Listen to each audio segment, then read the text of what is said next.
Hello friends and welcome back. My name is Deepa from DeeZinesByD, and as promised, I have my video with 7 ways to stitch your stitching dies here for you today.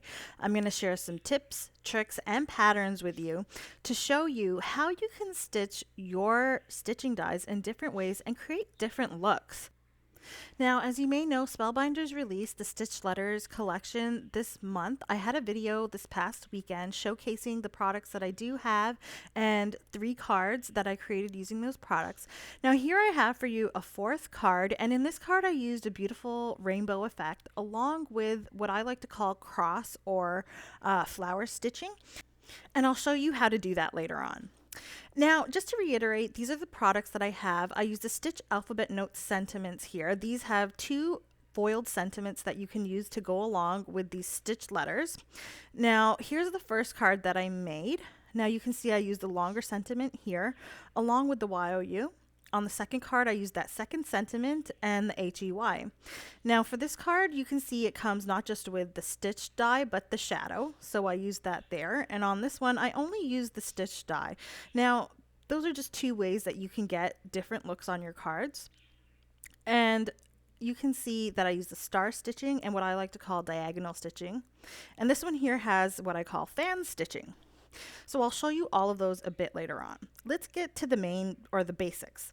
So first you want to have the correct needle. These tapestry needles, which are size 22, which is important, are found on the Spellbinders site.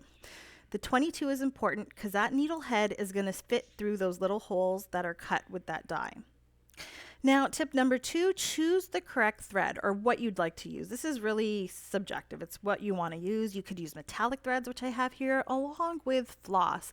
Now, this bag of floss I got on Amazon. I got it a long time ago, but if I were starting out, I probably would have grabbed the set that comes on the Spellbinder site. So all of these products, there are basically beginner's kits or beginner's products ready for you guys to use if you were looking to get them along with the stitching dies.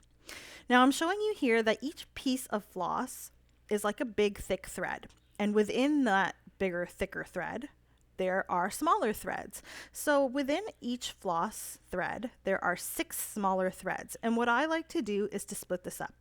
I really do not recommend using the entire floss. It's going to be hard to stitch your die cut, and it's going to end up tearing it. So I typically use 2 to 3 threads only. This allows you to thread and stitch your die cut without tearing it. Now for storing your threads, I like to use these little plastic pieces, and you just kind of wrap your threads around them. Sometimes when you're pulling that floss out, it's harder for you to keep it without any knots, and this just keeps it nicely kept away. I was showing you that piece of cardstock because you could also roll up a piece of cardstock and just wrap it around there too. Now, for the metallic threads, they are much thinner than the floss, so you got to kind of go the other way with these. What I like to do is double them up. And when you double them up, you get more of that shiny effect, more of the thread shows on your cardstock. You could even actually triple it up if you wanted to, if you wanted more of that effect. If you find it hard to triple it up, what you could do is just go over your stitching 2 times. And because the thread is so thin, you don't have to worry about too much bulk or bunching. Now, the other thing I wanted to show you is threading your needle. So I sometimes have a hard time getting that really thin thread, especially with the metallic thread, through the hole. Now there's this little tool, I don't actually know what it's called, but what it does is help you get the thread through the needle head. So you take that little wire piece and you stick it through the head of the needle, and then you can see that the wire is pretty bendable. So you can open it up and put the thread through that hole. Make sure it's through a bit, and then you pull it through the head. So pull out that little metal piece and it threads the thread through the needle head. Now when you're doing a lot of stitching or you may not have the best eyesight, this kind of comes in handy. Maybe your fingers are a little jittery. Sometimes I get that, I get jittery fingers. So this really helps me thread my needle. And you can see I've created a knot at the bottom with the metallic threads. I like to do that. Here's a little like half thimble here, which might protect your finger when threading. There's all of these other little things that you can pick up online. So let's go ahead and start the first pattern. This one I call the star. It's the typical stitch that you normally see on all stitching dies. Now I just kind of stick the needle through one hole so that the end is at the back of the die, and I just use some tape. So there are actually two techniques I can show you for fastening the beginning of your thread. This one is good because you're using clear tape. Now the tape is thin enough that even though it covers those holes, you can still pierce through it with your needle. Furthermore, the tape is see-through, so you don't have to worry about seeing it through the holes. And finally, because it's a little more rigid, it creates a bit more thickness to your cardstock, so it actually gives it more structure and prevents the cardstock from tearing while you're actually doing your stitching. So all I'm doing for this technique, it's pretty simple. I'm pretty sure you all know this. You just go out through the outside hole and in through the center hole, through the outside hole and through the center. So you're basically doing a lot of sewing through that center hole, and this is why you want your thread not to be too thick. Now to finish this off, what I'm going to do is actually stick the needle through the already threaded pieces. Then as I pull it, I go back through the little loop that I created, and that ties a knot. Now I'm going to make sure to pull down towards that center hole, because then it kind of pulls that little knot towards the center, and it's fastened nicely, and you can just cut off the extra pieces. Now I've gone ahead and stitched the other portion there, and you can see this is the final result you get. Now for the next pattern, I have what I like to call the diagonal pattern. And to fasten the beginning of this, I'm not going to use any tape. What I'm going to do is pull the string a little longer and hold it with my index finger and my thumb at the back.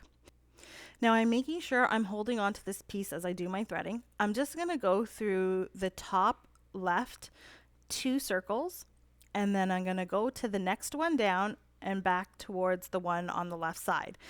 I'm going to keep doing this 4 times. I actually doubled my thread. So for each line that I sewed, I went over it twice. And you can see the little image of how I'm stitching this on the top left of the screen. I've kind of added it there for you. The orange lines are what I'm actually stitching, and it's showing you from which hole to which that I'm stitching. I hope that that comes in handy and kind of can guide you how to do this. So this is how it looks at the end.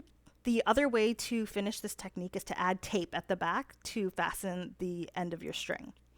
Now, this next pattern is what I like to call the fan. Now, keep in mind that you don't have the right enough amount of holes around the circle of this pattern to make it look more even.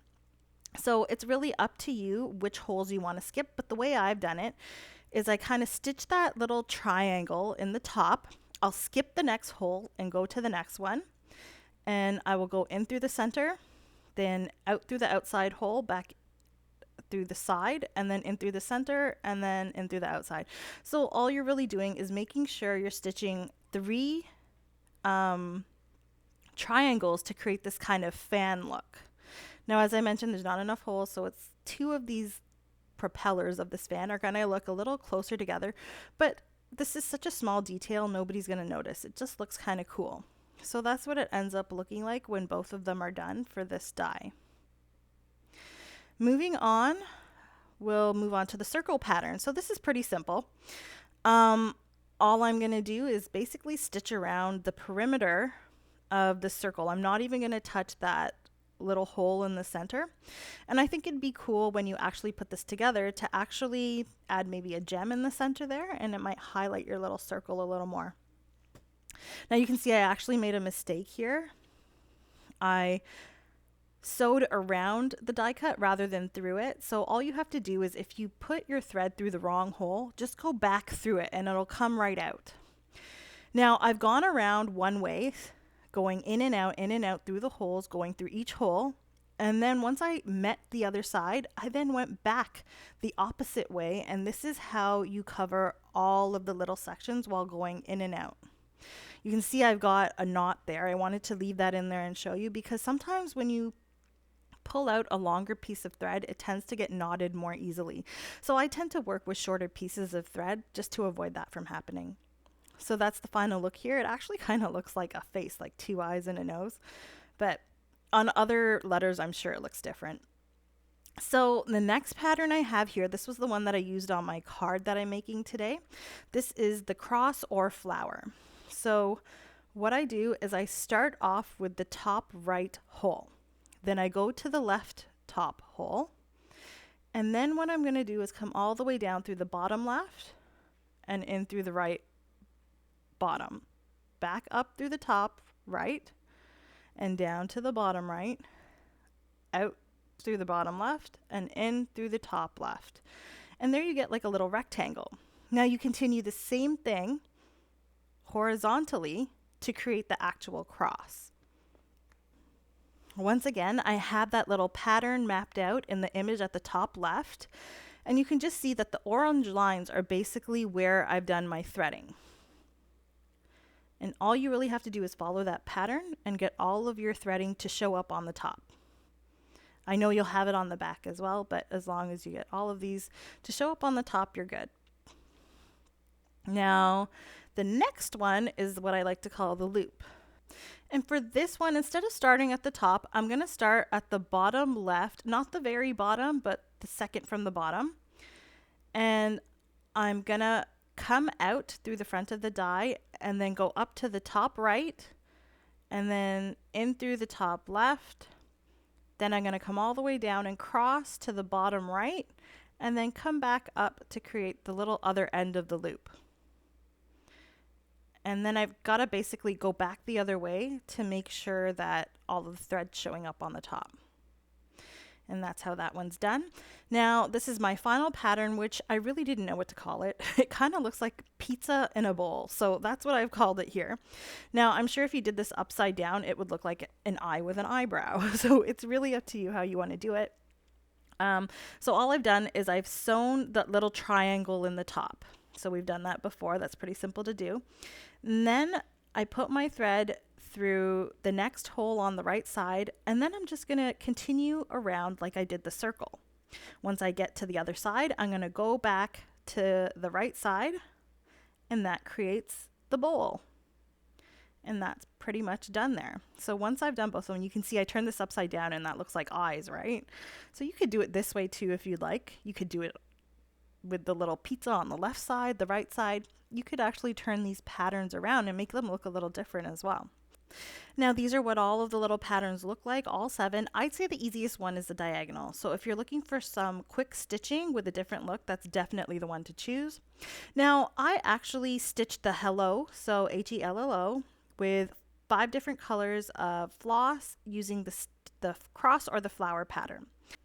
Now I'm going to be using this Glimmer Daisies plates and dies to add some more interest to the card. Now I'm quickly just going to go through the rest of this process because this video was mainly about the stitching and tips and tricks regarding that. So basically the rest of this process is supplementary just to show you how I put everything together. So I glimmered all of those daisies using some Spellbinders or a foil. I did that about 4 or 5 times. I added ink in the 5 colors that I used for the thread. I just matched up the colors based on the inks that I have. I added ink to the flowers. I then assembled them like so. And then I also cut out some of the little petals to use as well, and I kept those blank. Now I used the mini Everyday Sentiment set to foil the Happy Birthday sentiment, again in Aura foil, and I cut it out with the banner die.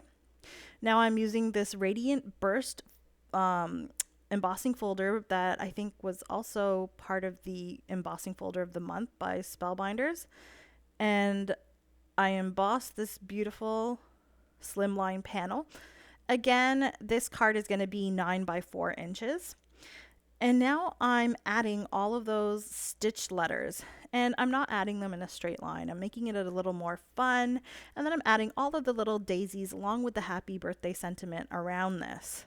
So you can see that you've got like a nice little rainbow pattern going on.